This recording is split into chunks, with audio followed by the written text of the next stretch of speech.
तर नमस्कार मंडळी, श्री स्वामी समर्थ. आणि राम राम मंडळी.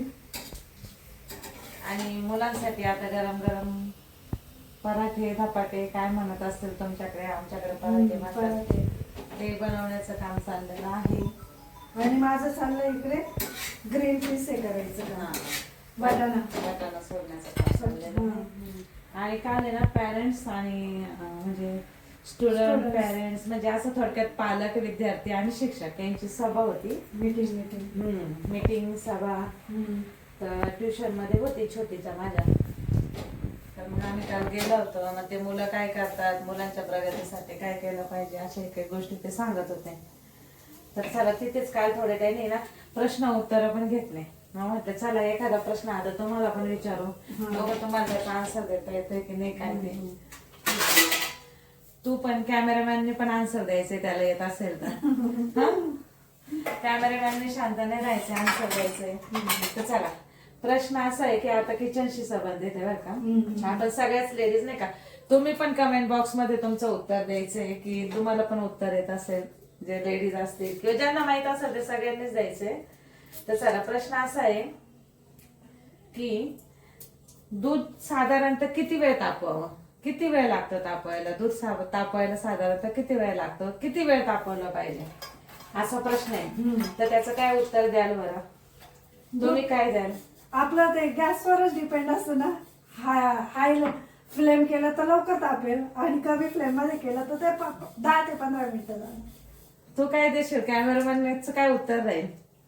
सेम उत्तर राहील माझं. तुमचं काय उत्तर राहील ते पण आम्हाला कमेंट करून सांगा. आणि या प्रश्नांच्या उत्तरासाठी आपण अजून एक व्हिडिओ बनवणार आहे पुढे, त्याचं उत्तर देऊ. तोपर्यंत तुम्ही कमेंट बॉक्स मध्ये तुमचं काय उत्तर राहील ना ते आम्हाला नक्कीच कळवा. हे उत्तर बरोबर आहे की नाही, की दुसरं उत्तर आहे.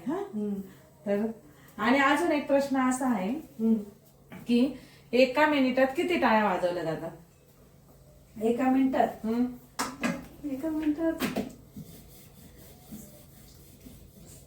साधारणतः जात असेल किती, 1 मिनिटात किती होत असेल? 5, 15.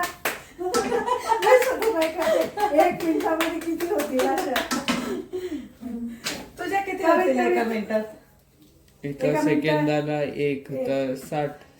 50 ते 60. 50 ते 60. तर चला या प्रश्नाचं उत्तर पण तुम्ही कमेंट बॉक्स मध्ये द्यायचंय की एका मिनिटामध्ये किती टाळ्या वाजवल्या जाऊ शकतील. या दोन्ही प्रश्नांचे उत्तर द्यायचे आणि आपण पुढच्या व्हिडिओमध्ये नक्कीच या दोन्ही प्रश्नांचे उत्तर देऊ. तर आपण आहे ना या दोन्ही प्रश्नांची उत्तरं तुम्ही कमेंट बॉक्स मध्ये लिहून कळवायची आम्हाला की या दोन्ही प्रश्नांचे उत्तर तुम्हाला सापडले की नाही, आणि आम्ही जे उत्तर दिले ताईंनी ते उत्तर बरोबर आहे की नाही, या दोन्हींचे उत्तर आपण पुढच्या व्हिडिओमध्ये देऊ. नक्कीच कमेंट करा की बघू प्रत्येकाचं काय मत येतं नाही का, याचं नेमकं खरं उत्तर काय असेल या दोन्ही प्रश्नांचं. तर चला भेटू पुढच्या व्हिडिओमध्ये. आणि पुढचा ब्लॉग तर आम्ही अजून इंटरेस्टिंग करणार आहे, कारण की आता 2025 संपतंय आणि 2026 येणार आहे. तर 25 मध्ये काय काय केलं आणि 26 मध्ये काय करणार आहे, म्हणजे आपल्या हातून काही चुका घडल्या असतील किंवा काय आपण गोष्टी हे केल्या त्याच्यावरचा तो ब्लॉग राहणार आहे. तर नक्कीच कंटिन्यू राहा आमच्या ब्लॉग मध्ये. आवडला असेल तर कमेंट करून सांगा. चला बाय. आणि प्रश्नांची उत्तरं नक्कीच द्या.